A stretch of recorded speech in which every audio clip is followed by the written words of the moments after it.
Bonjour, j'espère que vous allez bien. Aujourd'hui une vidéo sur les abeilles. On va parler du varroa et je vais vous montrer un truc parce que j'ai des ruches qui sont malades. Donc on va en profiter pour regarder ça. On va regarder ça ensemble. Alors c'est sur le même rucher, hein. Mais c'est un rucher, je vous ai dit, j'ai des problèmes de nausémose de temps en temps. Enfin, c'est pas de la nausémose, c'est des problèmes de diarrhée. Et vous allez voir, je vais vous montrer des trucs. J'ai des ruches qui sont un petit peu malades. Donc, alors j'en ai regardé qu'une seule sur celle qui était malade. Elle a l'air vivante. Mais alors, combien d'abeilles il reste, je sais pas trop, mais il va falloir que je vire les planchers. Parce que vous allez voir, les planchers sont dans un état, vous allez voir, c'est pas très réjouissant tout ça, mais enfin bon, on va regarder ça ensemble. Mais surtout, ce que je voulais vous parler, c'est Marc. Marc est parti sur une expérience super intéressante en ce moment. Je sais pas si vous avez vu ses vidéos. C'est très intéressante. Vraiment, en fait, il est en train de reproduire en fait des expériences avec des petites bestioles. Alors je ne sais plus comment ça s'appelle, je suis parti vite, j'ai même pas regardé. J'avais eu un petit peu la même idée à un moment donné, mais je m'étais dit que ça allait pas marcher. Mais lui, justement, ce qui est intéressant, c'est que je vois bien qu'il n'a pas l'idée de faire un petit peu. Il a un peu l'idée de faire différemment, voilà. Et je pense que ce qu'il veut faire est très intéressant. Alors je vous mets le lien de ces vidéos, allez le voir parce que moi je vais suivre ça avec un grand intérêt en tout cas. Pour l'instant je ne fais rien, mais c'est pas impossible que je me lance pas un petit peu aussi dans l'élevage de ces petites bêtes. Donc en fait il élève plusieurs bêtes, plusieurs petites bestioles, on va appeler ça les petites bébêtes. Et vous avez des bêtes qui vont se faire manger par d'autres. Et en fait tout simplement il est en train de former une armée, hein, comme il dit, mais c'est exactement ça, pour combattre le varroa au printemps prochain. C'est-à-dire qu'en fait il va lâcher ces petites bêtes certainement dans les ruches et ça va... Et on va voir ce que ça va donner, voilà, parce que c'est des petites bêtes, on sait que ça s'attaque aux varrois, on sait qu'ils aiment bien manger des varrois, donc on va voir ce que ça peut donner en conditions réelles. Alors oui, je sais, on va me dire, il y a déjà des laboratoires qui ont fait ça, ceci, cela, les résultats sont pas extrêmement probants, mais le problème c'est que il faut faire attention à ça aussi, parce que vous avez des gens parfois qui font des expériences comme ça, mais alors là je sais pas du tout comment ça s'est passé, je suis pas, là j'extrapole complètement, hein, mais parfois vous pouvez avoir des laboratoires comme ça qui ont tout intérêt à dire non ça fonctionne pas, continue avec nos produits et ça ira très bien comme ça, tout le monde est content et ça ira très bien. Donc c'est pour ça qu'il faut faire attention parce qu'il peut y avoir des choses comme ça, bien évidemment c'est pas la majorité des choses et tout, mais quand même, faisons attention à ça et reproduisons les choses aussi, peut-être qu'on aura des résultats différents, peut-être. Espérons. Moi je trouve ça très intéressant, en tout cas je suis ça avec un grand intérêt. Tout ce qu'on peut faire pour arrêter les traitements sur les varroas, moi je suis pour. Tout ce qu'on peut essayer. Et essayons aussi de par nous-mêmes, hein. Après tout on n'est pas plus con que d'autres, hein. Non mais c'est vrai, c'est aussi à nous de faire le taf. Et puis ça va montrer aussi aux gens qui étudient là-dessus que voilà, vous avez des groupes d'apiculteurs qui n'en peuvent plus. Et voilà, maintenant on y va aussi. Ah, c'est ça, je voulais vous montrer, regardez le sang. Regardez. Bon, une abeille, elle est pas morte, hein, on voit une abeille devant, mais elle a pas l'air d'aller très bien cette abeille. Enfin, j'en sais rien, vous allez me dire. C'est dégueulasse, vous avez vu, le plancher est dégueulasse. Je vais repasser dans pas longtemps, je vais changer tous les planchers, ce sera pas aujourd'hui parce que c'est pas prêt. Attendez pas à faire ça. Alors c'est pas toutes les ruches, hein, je vous montre que les ruches qui posent problème, mais là je suis passé, j'ai pas tout regardé, mais j'en ai vu 2-3 qui posaient problème, celle-là ça va. Mais c'est chiant, hein. Ah, je voulais vous dire aussi, merci pour tous ceux qui sont allés voir la vidéo sur Brocéliande, qui ont mis des likes et tout, je vous remercie énormément. Si vous n'êtes pas allé la voir, allez voir la vidéo sur Brocéliande. Ça vaut le coup, ok, c'est vrai, c'est pas sur les abeilles, mais ça vaut le coup, vous allez apprendre des trucs, vous allez voir. C'est une vidéo qui est sur le Graal. Alors, les premières vidéos seront pas sur le Graal, ça gravite autour, en fait, je suis obligé de faire ces vidéos-là pour que vous compreniez mieux ce qu'est le Graal. Enfin, la vision celtique du Graal. Enfin, là, on parle des abeilles. On va pas partir là-dessus. Mais allez voir cette vidéo-là. Franchement, ça me ferait très plaisir. Et si vous pouvez me mettre un petit like au passage, franchement, ça me ferait très plaisir. Pour moi, c'est une vidéo très importante. Et de toute façon, là, je vais vous faire une deuxième vidéo. Ce sera plus sur la nature. Voilà, on va parler de choses un peu qui font peur aussi, un petit peu comme dans la première vidéo. Mais ce sera plus dans la nature.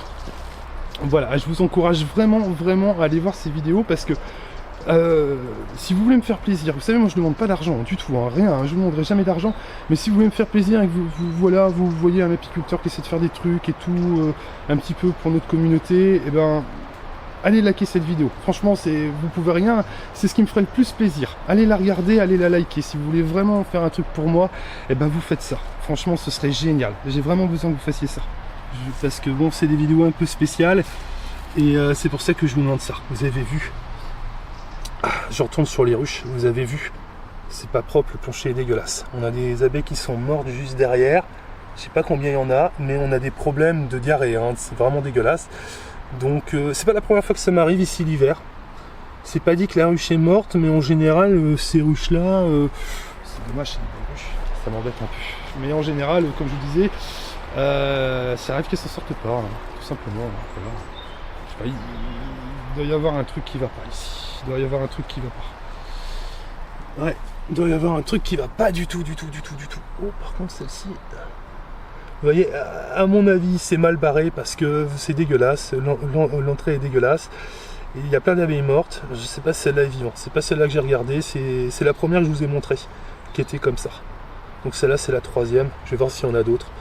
De toute façon, j'ai des ruches pour remplacer, mais c'est objectif, c'est pas, voilà, hein, on est là pour le vivant, on n'est pas là pour dire, bon, c'est bon, je remplace, j'ai cassé une ruche, elle est morte, je remplace. Bon, les autres, ça va, je vous montre que ce qui va pas. Bon, la championne, celle-là elle est indestructible. Ça elle est increvable celle-là. Celle-là elle peut pas avoir ça parce que celle-là elle a résisté à un endroit, je vous ai dit, cette ruche là, il y a toujours l'autre à côté, il faudrait que j'enlève, hein, parce que l'autre à côté il n'y a personne, c'est juste celle qui a la portière verte. Et ben figurez-vous, celle-ci elle a résisté à tout. Hein. Elle était dans un endroit où il y avait 10 ruches, il y en a 9 qui sont mortes, et celle qui a résisté c'est celle-ci. C'est une indestructible, indestructible. Voilà, vous avez des génétiques de ouf, increvables. Bah ça c'est de l'increvable. J'appelle ça comme ça. Oh là là là là, celle-là. Je sais pas trop celle-là. Oh non, peut-être pas. Non, parce que je vois le plancher qui est pas très propre, mais non, c'est pas forcément flagrant. De toute façon, je vais aller les voir dans pas longtemps, parce qu'il va falloir aller voir. La nourriture ici, donc on va changer les planchers parce que vous imaginez bien, un plancher plein de crottes, c'est pas forcément très agréable pour les abeilles. Je vous montre tout moi, je vous montre tout, je ne cache rien, je vous montre tout. Sur ce rucher là, c'est le seul rucher où j'ai des problèmes comme ça n'arrive jamais. C'est extrêmement rare sur les autres ruchers, ici c'est malheureusement c'est régulier et pourtant j'ai changé les génétiques et tout et je comprends pas, c'est chiant quoi. Ça fait du travail en plus, et puis ça fait tout simplement aussi des abeilles qui meurent quoi. Bon ça va, ça a l'air d'aller. Celle-là ça va, c'est propre. Alors dans les 3 ruches que je vous ai montré, combien sont mortes, et je vous dirai la prochaine fois. Parce que j'ai pas regardé, j'en ai regardé une, je sais qu'elle est pas morte, mais ça veut pas dire parce qu'elle est pas morte, ça veut pas dire qu'elle va pas mourir. Hein. Parce que quand c'est comme ça, c'est qu'il y a un problème. Est-ce que c'est dans la nourriture? C'est possible. Ou est-ce que c'est dans l'air? C'est pas impossible non plus, hein. Voilà, on est dans un endroit où on ne sait jamais, malheureusement. C'est sensible, hein, nos petites abeilles. Hein. Si quelqu'un met une saloperie, elles vont morfler, hein. C'est comme ça. Bon, c'est dégueulasse. J'aime pas ça.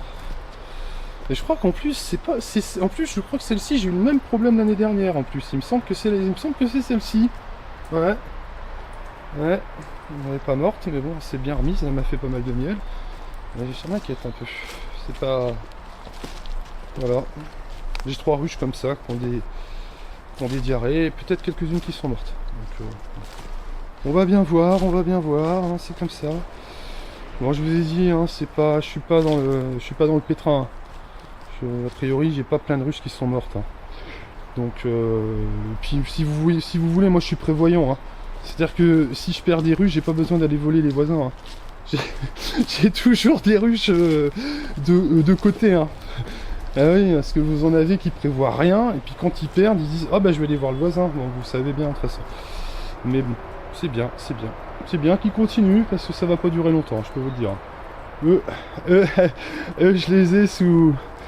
je vais bientôt m'en farcir quelques-uns, parce que ça va être pour m'amuser. Quand je vais avoir un petit peu de temps pour m'amuser comme ça, je vais me farcir 2-3 voleurs. Et puis on verra ça ensemble. On va se marrer parce que j'avais envie de ça va vraiment me faire marrer. Donc bah écoutez voilà, j'espère que ça se passe bien pour vous. Regardez bien la nourriture de vos ruches, hein, que vos ruches aient suffisamment de nourriture. Donc les petits conseils, ben écoutez, vous pouvez faire comme moi, hein. C'est une bonne technique, hein. Vous mettez un petit crochet comme ça, vous voyez, hein, là bon c'est un petit rond là comme ça. Vous accrochez un peson et vous aurez la moitié du poids de votre ruche. Alors si vous savez une ruche vide, bah, vous pouvez mettre des cadres dedans, voilà, vous pesez, vous regardez, et puis ça va vous donner une estimation. Évidemment, il ne s'agit pas d'aller jusqu'à la dernière limite, hein, et se dire oh bah il reste encore 1 kilo, c'est bon, voilà, vous allez perdre votre ruche. Mais bon, il s'agit de, voilà, quand vous voyez qu'il reste à peu près 5 kilos, bah moi je commence à nourrir. Voilà, moi j'attends pas qu'il reste plus rien du tout, parce que on sait pas trop comment elles vont s'organiser, on sait pas trop le monde qu'il y a dans la ruche. Donc, bah je commence à nourrir. Voilà, bon, ça se passe pas trop mal.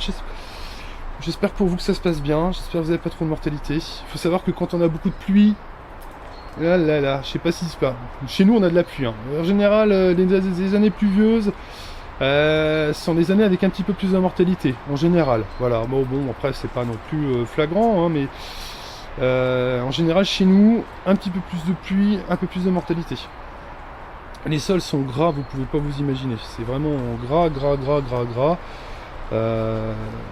Après, ce serait bien qu'ils s'arrêtent pour le printemps, de pleuvoir, qu'on ait un beau printemps avec du soleil, qu'on fasse du miel à foison, pour se refaire un peu de nos années difficiles. Hein. Ah, les années n'ont pas été faciles, hein, ces dernières années. En 2022, on n'a pas à se plaindre. 2022, c'est exceptionnel.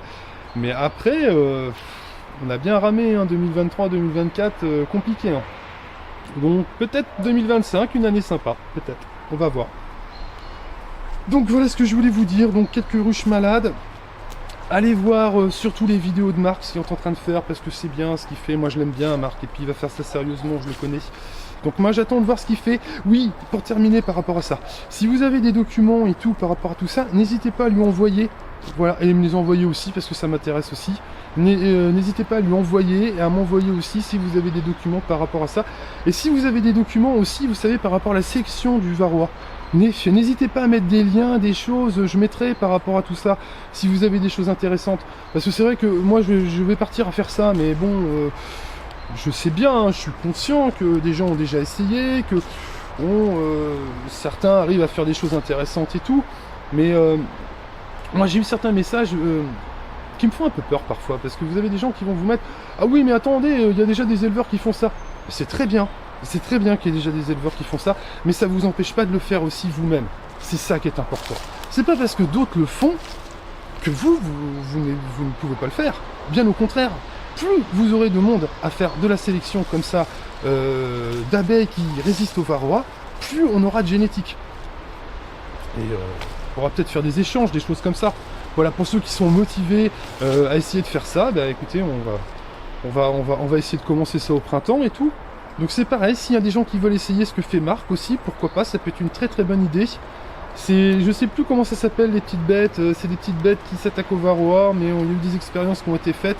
Ouais, apparemment ça s'attaque bien au varroa, donc c'est pour ça, si ça vous intéresse, je vous mets les liens de la vidéo de Marc de la chaîne Apis Mellifera Naturalis.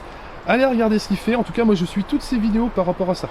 Voilà, j'ai pas toujours le temps de regarder toutes les vidéos de tout, hein, mais voilà. Donc moi je suis beaucoup ce qu'il fait parce que c'est une idée super intéressante. Ouais, je vous montre, c'est dégoûtant. Elles sont pas mortes, hein. Regardez, elles sont pas mortes parce qu'il y a des abeilles, hein. Regardez, on voit une abeille qui est là, qui aimerait bien faire le ménage. Mais ce qui se passe, c'est que je vais revenir demain et je vais carrément changer le plancher. Ouais, c'est comme ça que je fais moi en général. Je vais revenir, je vais changer le plancher parce que ça me plaît pas. Je trouve ça dégoûtant. C'est dégoûtant. Vous imaginez, vous, votre maison comme ça, des agriculteurs qui seraient venus déverser plein de lisiers comme ça devant chez vous? C'est un peu ça la ruche, hein. C'est un peu ça, hein. Vous auriez envie qu'on vous foute un bon coup de Karcher là-dessus quand même, je pense. Les agriculteurs, je sais pas comment ça va se passer aussi par rapport à ça. Ça me fait penser à ça, donc j'en parle vite fait pour terminer la vidéo, mais ils sont en train de faire beaucoup de pression, hein, parce que finalement, moi j'ai l'impression que leur syndicat à moitié pourri, corrompu, c'est ça, hein, c'est souvent dans les syndicats, vous avez des gens malhonnêtes en fait qui travaillent pour l'État et qui travaillent pas vraiment pour les agriculteurs. Et je pense qu'ils sont en train de finalement, eh bien, d'adopter le Mercosur. Mais de se dire, puisqu'on va adopter le Mercosur, puisque c'est comme ça, eh bien vous allez nous enlever telle norme, tel truc, tel phytosanitaire, tel pesticide, tel bidule. Maintenant on va faire comme ci, comme ça. Si on veut traiter à... Avant c'était 2 mètres, vous vous rendez compte, on peut traiter à 2 mètres de chez quelqu'un, c'est absurde. Bah maintenant ça va être 0, ça se trouve. On pourra même traiter un peu dans son jardin, personne n'aura rien à dire. Non mais j'exagère, mais c'est pas sûr que j'exagère, c'est pour ça. Si ça se trouve, tout ça c'est organisé pour pouvoir dire ouais mais on n'avait pas le choix pour les agriculteurs, vous comprenez. Et puis les apiculteurs ça va être les grands perdants. Nous on va se faire avoir de partout.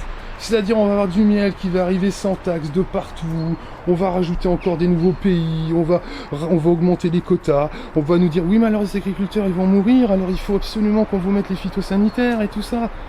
Mais nous si on n'y arrive pas, oh ouais mais alors oui, bon, on fera un peu de spot de pub pour les abeilles, en disant, elles sont gentilles les abeilles, oh la biodiversité c'est bien, oh là là, c'est formidable, allez hop, et voilà, et c'est plié, tout le monde est content. Et ça va être ça encore. Mais oui, on se fout de nous, mais... Bon, je vais arrêter là-dessus parce que c'est un truc qui m'agace énormément, c'est on se fout de nous parce qu'on n'est pas assez nombreux, on n'est pas assez nombreux pour se battre, donc on se fout de nous, quoi. Voilà, enfin, c'est pas grave, c'est comme ça. Il faut s'y faire, hein. C'est le métier d'apiculteur.